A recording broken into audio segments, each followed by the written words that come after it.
So guys, ang ganda-ganda ng mga kahoy. Ayan, as you can see. Oh, gold na gold. Ay, Maria. Sobrang ganda. Kaya lang naglalagasan na guys yung mga ano.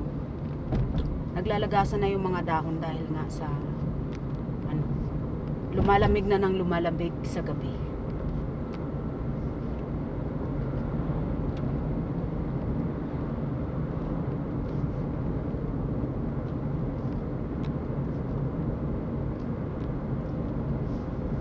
So guys, ayan ang ating season ngayon is autumn season, and our actual temperature now is 17 degrees Celsius. Tas mamayang gabi guys, palamig na ng palamig yan kasi nga sa gabi dito is automatic talaga na malamig. Kapag ganito autumn season ay ang aming temperature is between 6 degrees Celsius to 18 degrees Celsius.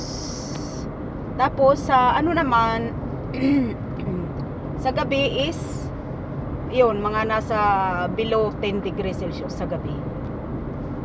Kasi sa araw kaya medyo umiinit-init ng konti dahil kapag umaakyat sa 20 degrees Celsius sa tanghali kasi nga ang araw ay sumisikat. So kaya umiinit din ang araw. Pero sa gabi talaga talagang malamig. Palamig na ng palamig yan hanggang abot na ng April. Ang pinakamalamig talaga dito is December, January, February, March. Ayan ang super lamig talaga na umaabot ng minus degrees Celsius sa gabi. Sa araw din kapag January, February, March is minsan maabot ng minus 10 degrees Celsius pati sa araw. At sa gabi is mas lalong malamig. So pero guys, hindi naman sa nasanay kami dito sa weather, kundi kinakaya. Syempre, ganun talaga, no choice kami. Pag nandito na kayo sa Europe, kagaya namin, is kailangan gawin na natin yung the best natin na magtagal tayo dito. Kasi guys, alam nyo sa totoo sa Pilipinas, pinakamagandang buhay ay talagang pinakamagandang buhay sa atin sa Pilipinas.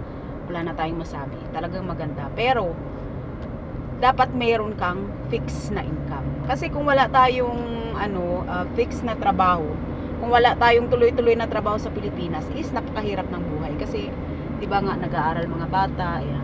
Siyempre gusto rin natin na magkaroon tayo ng komportableng bahay na may CR, may kusina, may ref, may TV.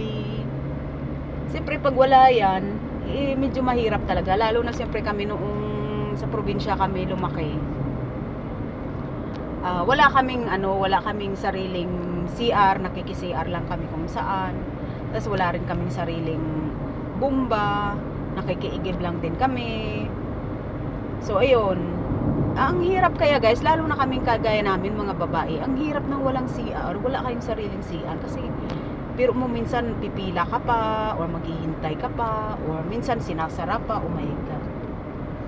Siyempre kapag sarado ang CR, paano, 'di ba? Alangan naman mangapit ka doon sa kabilang baryo pa para lang mag-CR. So no choice kami doon sa gitna ng kakahuyan.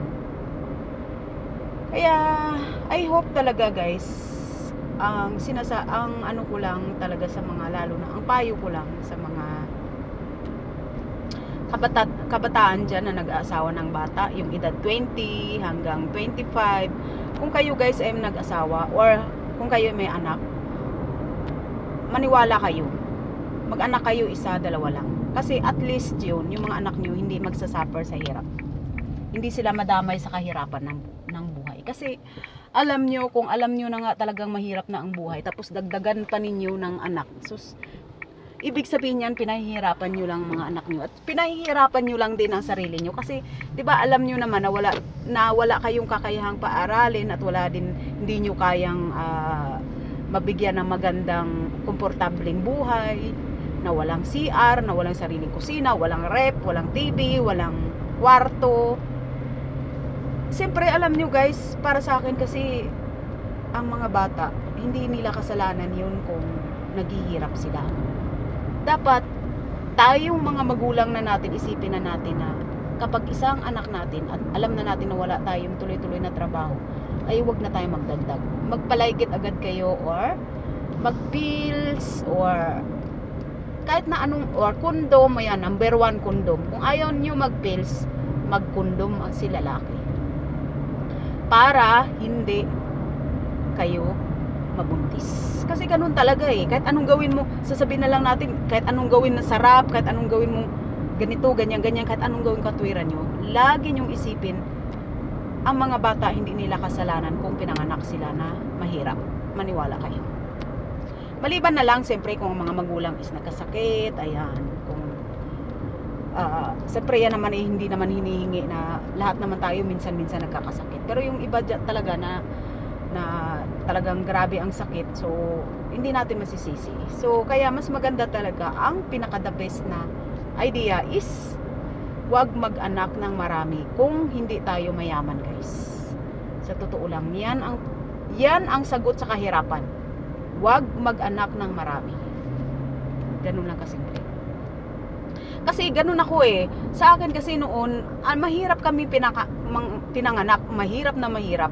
Sila nanay, sila tatay, nagtatanim sila ng palay, kamote, mais, lahat ng mga prutas, niyog, avocado, pinya, papaya, lahat, guys, maniwala kayo. Pero hindi pa rin kasya yun kasi minsan hindi naman nabibili lahat dahil nga hindi naman nabibili lahat kasi nga siyempre lahat naman meron, minsan may mga di ba, may mga may mga pare-pareho ang tinda sa palengke, papaya, kamote. So hindi rin nabibili lahat ang aming tinda. So ngayon, guys, ayun, ang the best talaga is gamitin ang family planning, condom or pills or like it. Kung isa yung anak ninyo or dalawa, mag-like it na agad kayo. Kapag alam na ninyo na wala kayong fix na income at wala kayong tuloy-tuloy na sahod, wag na kayong magdagdag para mapaaral ninyo ang inyong anak ng maayos. At pati kayo, nagiging maganda rin yung pakiramdam sa sarili nyo na hindi kayo naghihirap ng husto. Naaalagaan nyo pa yung sarili nyo, nakakabili din kayo paminsan-minsan ng damit, naaayos nyo yung bahay nyo. So ayun, kasi alam mo, minsan kasi sa yung mga nagbablog, pag nagrereklamo yung mga kasi ganyan-ganyan, wala kaming makain, wala kaming matirahan, wala kaming sariling CR, wala kaming, kasi guys, yun na nga ang sinasabi ko. Wag na kayo magdagdag ng anak kung alam ninyong mahirap ang buhay. Lagi nyong isipin ano ang gagawin nyo para hindi na madagdagan ang kahirapan, kundi gamitin ang family planning para hindi madagdagan ang anak. Maliban na lang syempre pag mayaman kayo, wala nang problema. So yun, guys, yun lang ang masasabi ko. Maraming salamat at sana makatulong itong aking